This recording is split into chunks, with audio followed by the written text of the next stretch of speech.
Welcome into the latest episode of Betting the Pitch, the European Soccer Edition. There's not much time left in this season, but we do have the Champions League final, the biggest of all global, continental, whatever we're calling them, competitions, and that will be taking place on Saturday. Recording this Friday, May 31st. I am at the real_G Warner, Instagram, Patreon, Twitter, and on YouTube. If you're not following on any of those platforms, make sure you hit that subscribe or follow button, depending on where you're looking. And if you're not, I guess staying up with the Betting the Pitch podcast network. We have baseball podcasts coming out every Tuesday for the Wednesday baseball card with my buddy at A Brooks Bets. Plus, we'll be continuing through a bunch more soccer stuff, and there'll be a lot of soccer this summer with Euro 2024 taking place in Deutschland in Germany. Plus, the Copa America will be going deeply into both of those big summer international tournaments, as that seems to be my bread and butter in this sport. Also, very happy to say Champions League has been very, very profitable this season. We'll continue to do that into this final. So I'm trying to give some background. Of course, we only have one match to discuss. I don't think it's probably worth to discuss the second leg of French relegation playoffs. I guess I could, though, maybe end of show. But I'm going to go through each of the teams, what they're looking to do here, strategies, of course, and then come out with an ultimate best bet end of show. So stick around. And so let's get into it. I'll start so matches being conducted or taking place at Wembley Stadium in London. Don't see a huge advantage. Should see pretty much everyone from Dortmund coming to this matchup. And I'm not biased despite wearing a Dortmund, I guess, shirt from the club shop that I got when I was there last season. But it does at least give me some perspective. I've not seen Real Madrid live yet, but it's on the list, of course. But we'll get into it. Just wanted to make sure everyone knew the biases were aside. I don't really have a team I'm rooting for. I'm just rooting for the eventual money. So I have been watching this number, have been really tracking this for a long time now. Let's see if I have an actual date from that. Looks like since the 8th of May, so 23 days ago, more than a fortnight into the fourth week, it seems. And so I'll go through the sides, the totals, the two advanced numbers to lift the trophy, et cetera, et cetera. And then we'll come out with the best bet end of show. Going to try to make this nowhere near the hour long that I've been doing pretty much every Friday when the season was in full swing, but I'll leave some of those minutes for future in the Euro 2024 and Copa Italia episodes coming up. And of course, any requests that you have, please leave a 5-star review on Apple Podcasts or on Spotify. Anything you'd like to see on this channel. Also thinking about this summer, kind of the slower days to potentially come out with some stock stuff. Trying to recruit for whoever will be my co-host on that, or I could do it solo dolo like this one. But so stay tuned for that. And any really questions, hesitations, interests, anything, just feel free to send them through at the real_G Warner on all the social media platforms or wherever you find your podcasts. So we'll start with this current number. Borussia Dortmund currently a 3/4 goal underdog. Not at home at Wembley Stadium in London. All the juice on Real Madrid, and that is sensible because we've seen Dortmund. The initial number that I saw, I made this a 3/4 goal underdog. We saw +1 initially, very, very heavily juiced, and now pretty much we've dropped below that crucial +1 number. At BetOnline, quoting lines courtesy of Sportsbetting.ag and BetOnline. If you're not a member at either of those sites, go get free money. Follow the links in the podcast descriptions on Apple Podcasts, Spotify, or on YouTube.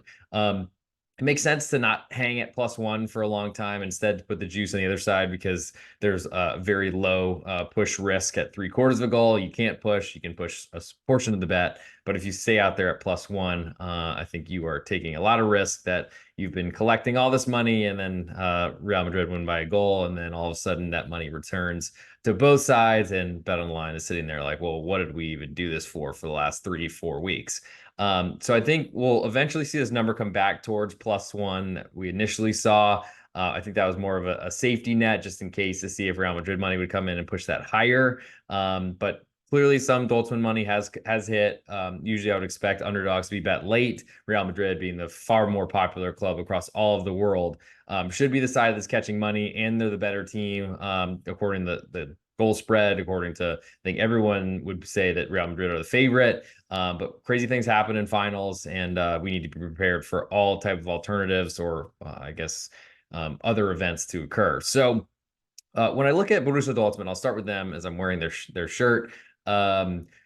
They have had a really bad year in Champions League. When it really all started in the excuse me, they had a really bad year in the Bundesliga. It all started when they had the Bundesliga title on their feet at home. Just had to beat a struggling Mainz side who ended up fighting relegation all of 2024 and 2023 for that matter. But end of season ended up drawing at home and were not able to secure a win that looked like it was theirs. Bayern Munich were able to celebrate another trophy. We saw that go by the wayside this season, but pretty much Dortmund were not capable in the Bundesliga. Really at all this season, finished in their last Champions League place with expanded Champions League, so wouldn't have even qualified for Champions League if there was not an additional position or spot that was offered to them. And then there would be way more riding upon this Champions League final to get into Champions League next season, as there's an automatic bid on the line. But both these teams have qualified, so there's no issues there. They're simply playing for a trophy, and I think that makes this matchup look a little bit more nervy on both sides, as opposed to having more on the line for Dortmund as they needed the money to keep their players, et cetera, et cetera. From a Dortmund perspective, and so they got drawn into the group of death, as they called it in the Champions League. With AC Milan and other good clubs as well. I think PSG, who they just knocked out in the semifinal, to get to this Champions League final. And ultimately, Dortmund were there, I think, with Newcastle as well for the English Premier League, and they were able to play very, very well in that competition, ended up winning the group, and a lot of that, I think, was based on a much better defense that we saw in Champions League, which doesn't really stand to reason, because you'd think that a bad Deutschland, German-based defense would be really struggling on a continental competition with the best clubs in the world as well.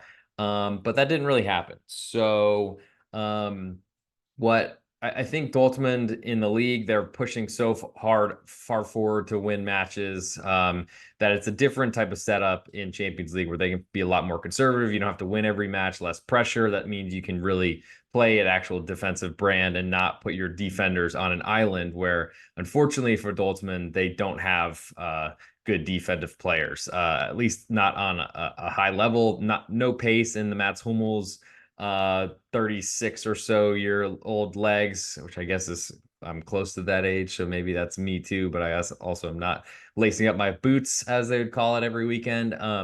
But what Dortmund are able to do in a Champions League, and especially in this situation as an underdog, is they can play a lot more conservatively and use their pace, speed, attackers against much more they can basically set up some odd man rushes, as you'd the term you'd use in Stanley Cup playoffs in the NHL here in the United States. But what Karim Adeyemi, awesome, incredible pace, came over from Red Bull Salzburg, I believe, and has been a really great player for them. Also showing a lot of defense in Champions League you don't see him do in the Bundesliga.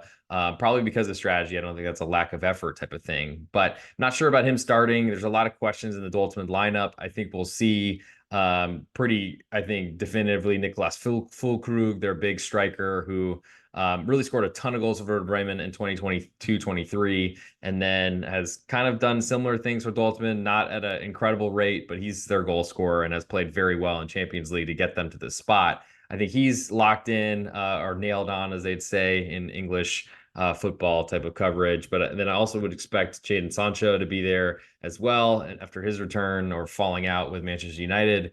I would think Schlotterbeck will play next to Mats Hummels in center back, and I'm really doing off of memory. But then I think also Gregor Kobel, their goalkeeper, should be in place between the posts to try to keep Real Madrid out. Center in the midfield, I would expect that we see Sabitzer played very well as an attacking midfielder. And really it kind of depends and where they fill in. Matson will probably be in at left back, right back. I mean, there's options, but there's also a pretty settled lineup, I think, in a lot of those places. Probably won't be any surprises. I think the only surprise we'll see is Dortmund being a lot more defensive, which I think plays into this 3/4 goal underdog, that they're going to try to keep Real Madrid out of their own box and out of their net and try to set up to counterattack. And I think that will play pretty well for Dortmund. The big question then is when we looked at the total at 2 3/4, one team that's going to play a lot of defense, but a lot behind the ball and a very defensive type of oriented type of matchup. Title games, finals seem to be very, very conservative, as they should be. And I think the totals rarely reflect that.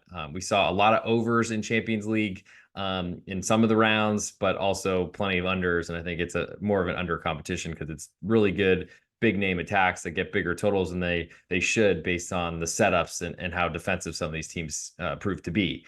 From the total perspective, and then I'll get to Real Madrid. We have a 2 3/4 that is lower than the 3 that I was expecting, just based on very high totals this entire Champions League knockout stage, with some good results. I know there were 6-2, I think, in the quarterfinals, the round after the initial knockout round, but the number has been lower. Looks like from 2 3/4 is the first one that I saw it at plus money, and that has turned the other direction. Now money has come in on the under. We've seen it go through even money to -108 to now a current -113. So not an expensive number by any means, but it is lower than expected for a Champions League final, considering how many over bettors are likely looking at this matchup. I think there's a fair amount of people that would be out for this matchup or watching this matchup and betting it that probably wouldn't have been through most of the season. And that probably also helps with the NBA and at least with American books, the NBA, NHL, all kind of getting towards the end into their finals, as the Dallas Mavericks will be playing the Boston Celtics, and the Dallas Stars are looking to try to finish their series. Same for the Florida Panthers, who took a lead last night in the NHL. But since you're here for soccer, I don't think I need to discuss that any further. But just some reasoning on why you might see some extra additional money. And usually the public money will come in, people that aren't really focused on the sport too much. They're going to bet the favorite and the over. And I like both.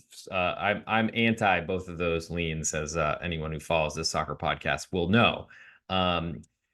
In terms of where I expect this total to move forward and also where the side to go, I think over and favorite money will be hitting until kickoff on Saturday, June 1st here in Dallas, Texas at 2 p.m. I will be in Austin for it, though. So if anyone is around or has some ideas where I should go besides maybe Schultz's Beer Garden or something like that, please holla, and I'll see if I can keep this shirt clean enough and wear it tomorrow as well.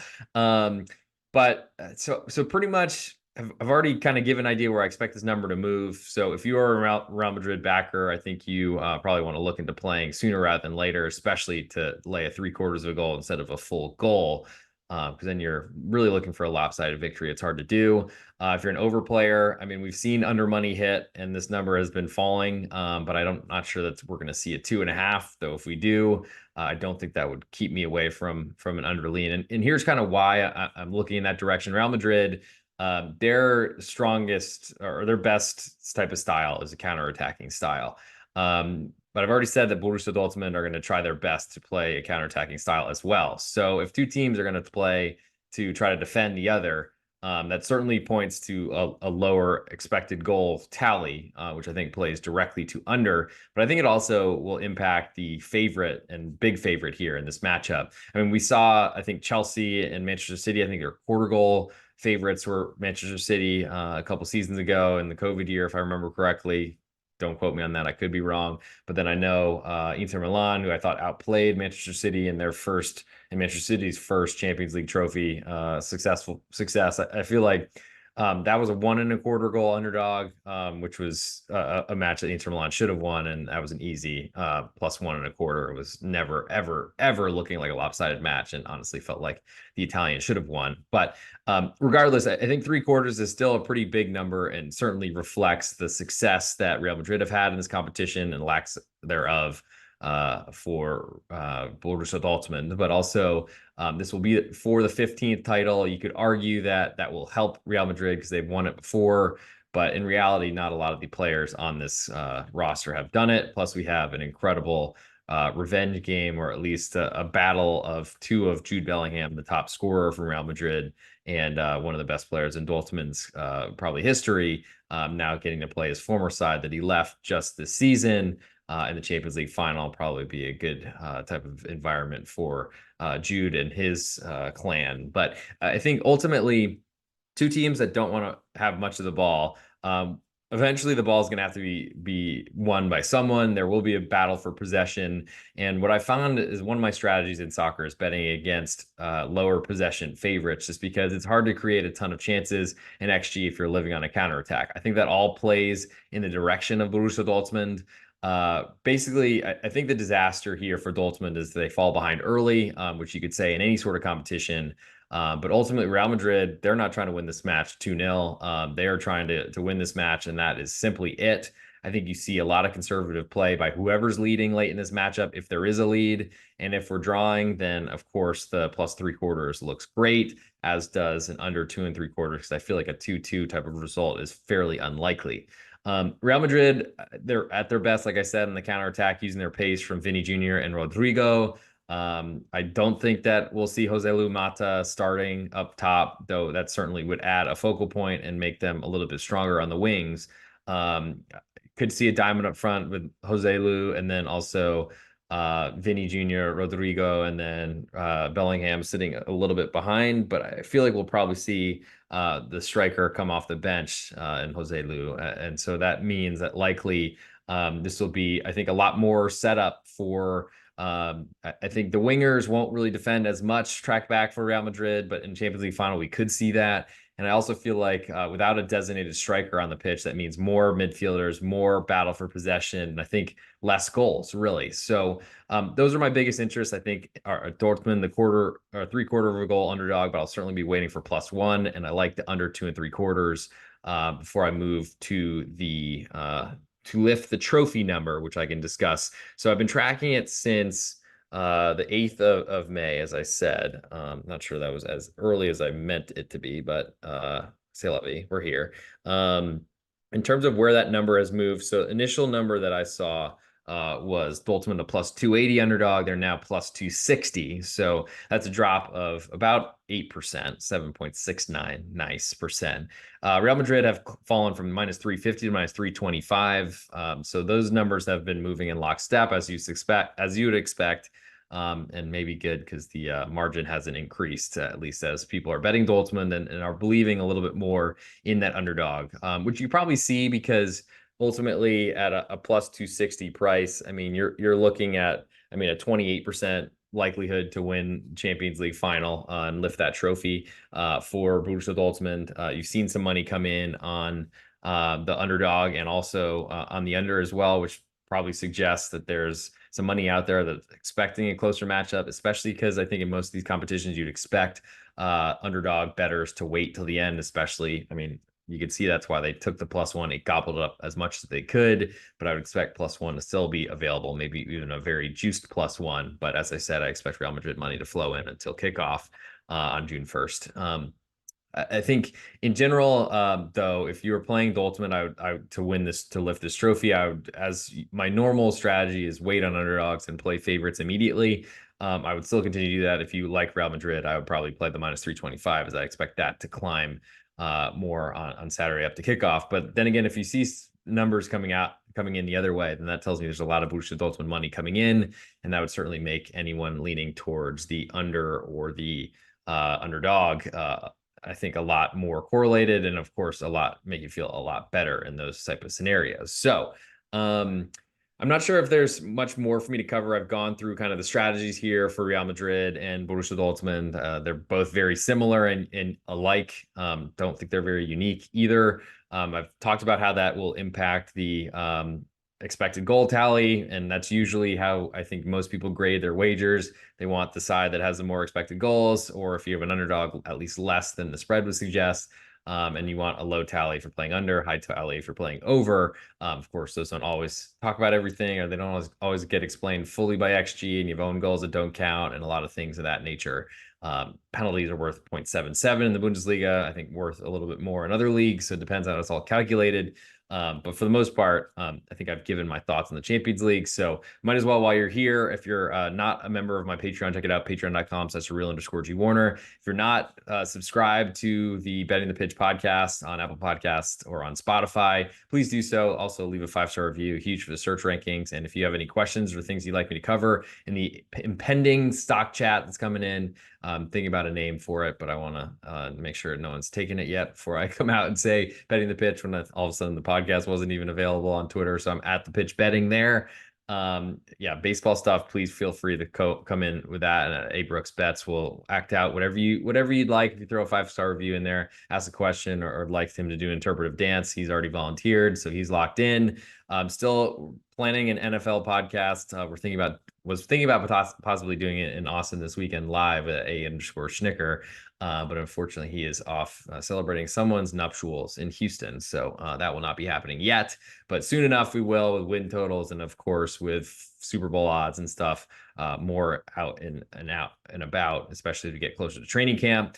Still have a college basketball podcast planned to summarize an incredible undefeated best bet run for at Big East Ben in made a pick every day of the NCAA tournament, and he won all of his, which is pretty incredible.